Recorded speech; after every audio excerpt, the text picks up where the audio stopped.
Hi everyone, delonewolf here and welcome back for another EVE Online video. Welcome back also to JITA, the trade hub in EVE Online, or the largest trade hub in EVE Online, because in today's video I want to take a look at the impact on the mineral and ore markets from the change that CCP has implemented in the game with the February release.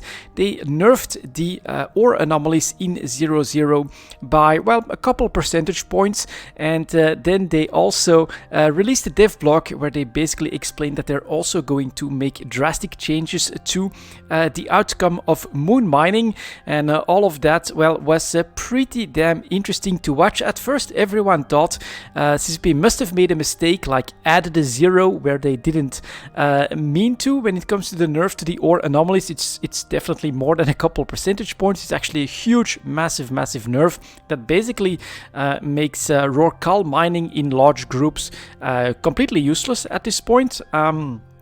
And yeah, when it was confirmed through a CSM tweet that nope, doesn't look like it's a mistake, this is really what CCP wants to be doing. I saw the reactions there and it was very close to, I'm not sure if you guys saw it, there's a South Park episode where they basically discovered that gluten is very bad for you, and so everything that has gluten in it is being destroyed in town, and that's just when the boys from South Park want to throw a special party because they have something to make up for in the community. And so Cartman calls Kyle in full panic mode. He literally starts screaming, Kyle, it's all gone, they're taking it all away, why are they doing this, Kyle. It's absolutely a hilarious scene, and I was reminded of that when I saw some of the reactions, and I think, well, the reactions on the market, let's take a look at that, will be quite similar. So maybe we'll start with the minerals, of course, and this is gonna be pretty nice if we look at the charts.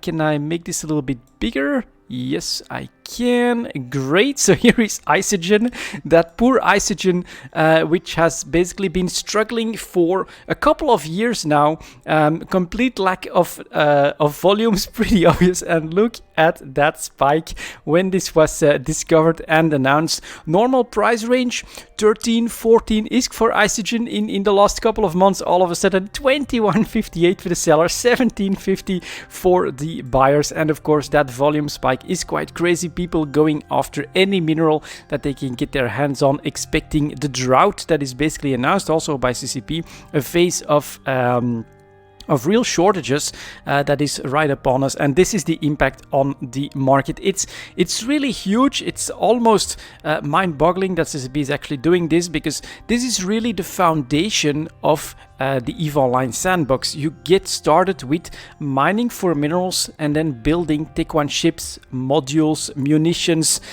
basically all the cheap stuff, the throwaway stuff here is really being impacted by this, and then it ripples through the entire EVE sandbox.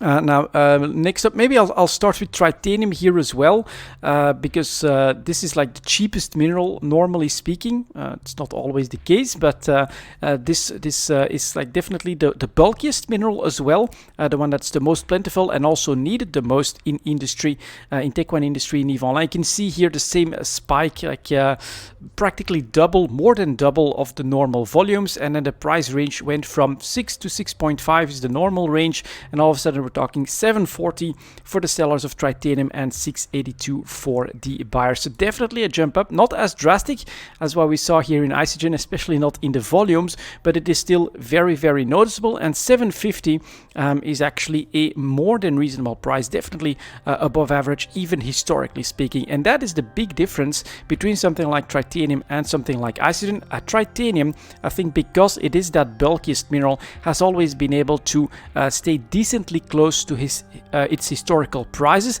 Isogen, though, used to cost something like 150 ISK or even more, and so that one just declined in value by 90% because of, well, the ubiquitous availability that Rorcal mining created for it. And yeah, this is going to be a response to that. I didn't think that they would go through with like really a drying of stocks, which is what they look to be trying to do. They're going to put the squeeze on the economy. It's going to be very interesting. Next up, let's take a look at pyrite, a surprisingly low amount of reaction here, although the volumes are definitely up a little bit as well in the last couple of days. What can be noted, of course, is that pyrite was already making a comeback, increasing over the last year from 4 to 5.5 ISK percentage-wise. That is not so bad. What is definitely noticeable here as well is that the availability in JITA is practically gone, and we're now talking 6 ISK, which is all the way up here as the sell price for pyrite. Stocks are going to slow all of this down a little bit, but this one is not hit that much. Next up, we get Mixelon, and that one could definitely be interesting. Another doubling of the volumes, and then a price that is going up to 75 ISK for the seller, 65 for the buyers. Definitely not out of line, honestly, but at the high-end range of Mixelon as well. And this is also something that you have to understand. Put this in perspective. Mixelon, just like Tritanium, actually held on very well to its regular price compared to before all of the changes, moon mining, the introduction of the Orca. There's also been like an ore balance pass in 0.0 that gave them more Mixelon, gave them more less dependability, or it made them less dependent on importing ores from HiSec, basically. And so this one did really well, but now it's at a 1-year high because of all of this, of course. Then we saw Isogen. That's one big change. And then Noxium is also very noticeable. I would say 3 to 4 times the normal volumes. Regular price was 300 ISK, and then down here in the last couple of months or so, it was 250-ish or something like that. Yeah, 588 ISK for Noxium, something we haven't seen in years. That is a crazy comeback here as well because of the announced nerf. I guess that people are taking a look at exactly what's happening, and they are of course making their conclusions as to which mineral is bound to be hit the most. We still have the former nullsec mineral, so here is Megasite. We do have a volume increase, but the sellers are sticking around to 370, so that's not that big of a reaction. And then we've got Zydrine, another clear increase in volumes, and then that price is going for around 550, which is at the high end of its normal trade range, but nothing too crazy. And that's actually a little bit surprising, because it has been announced that in moon mining you will no longer have the regular ores available, and that could really have a big impact on Zydrine and Megasite. It could basically be a 180 on that at the advantage of nullsec. It must be said that nullsec is probably being made less self-reliant because of all of these changes, but they could once again become the dominant force when it comes to the production of Zydrine and Megasite. If they take it out of HiSec, then they really become the party or the area of EVE Online that will control these markets. Very, very cool and interesting stuff in my opinion. And then why the title? Let's go to manufacturing and research. Here are some standard ores, and let's maybe get that that compressed dense feldspar. I actually took a look at that first. So here again, look at these volumes, of course, massively up, and then this is the situation in JITA 4.4 itself. It is all gone. There is no compressed dense feldspar available in JITA, in the largest trade hub in EVE Online. Buyers are coming in, and look at the jumps that they're making: 1650, 1750, and then here in the last couple of days, 1950, 2050, 2300. Won't anyone please sell us some compressed feldspar, dense feldspar?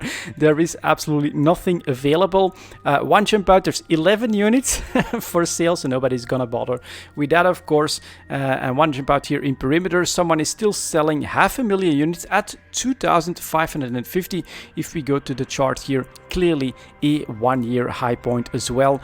And I'm not sure if this is actually the right move to make at this point, because if a real drought comes, of course, this could only be the start of potentially high especially compressed ore prices, in my opinion. Let's take a look here at compressed stable feldspar. That's kind of a weird one. I'm not exact. I think that comes from moons then. Nothing too special here. Let's go for the regular stuff. Here is the compressed feldspar. You can see here that volume spike as well. Normal price range around 2000 ISK, and in Jita 2500 for one seller in Tranquility in the Tranquility Trade Tower. And then first few new sellers are coming back in at 3900 ISK for compressed Feldspar. That is of course crazy high. That's practically double the average price of the last year. Crazy stuff, of course. And then concentrated Feldspar, let's go into a normal ore here as well. That one actually dipped down lately in price. Volume wise, it's nothing too crazy, but you can see that basically in Jita nobody's selling that except for 80 ISK a piece, and then sellers one jump out are going for 20. So here they're trying for a quadrupling of the price of the raw ore. Very weird stuff. Dense Feldspar as well, a little bit of an increase in volume, nothing too crazy, although today it is down by quite a lot. And then if we go for Jita, at least someone is coming in at 20 ISK here, 2050, but you can see that the reaction that happened first here was they trying to sell it at 50 ISK. This is going to be very interesting.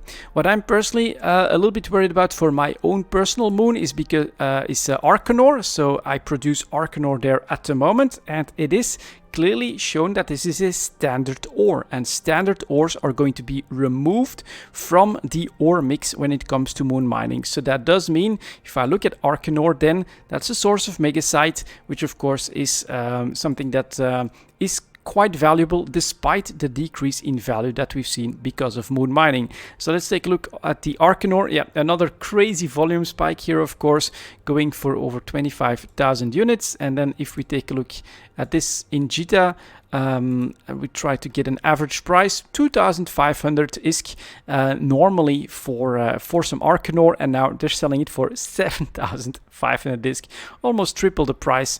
That's pretty damn nice. Here is compressed Arcanor, 500,000 a piece. Is that really what's happening? Yeah, from 350,000 ISK going up to 500,000. That is over here on the chart, and look at that volume spike again.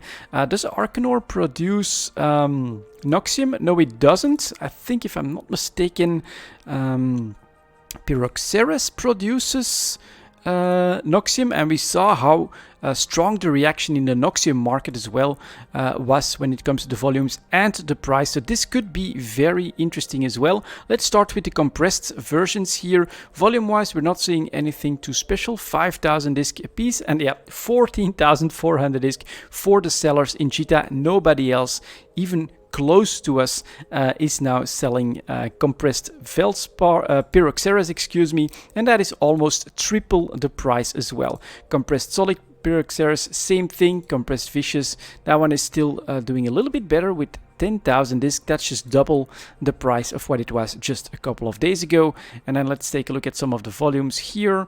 Pyroxeres, nothing too notable.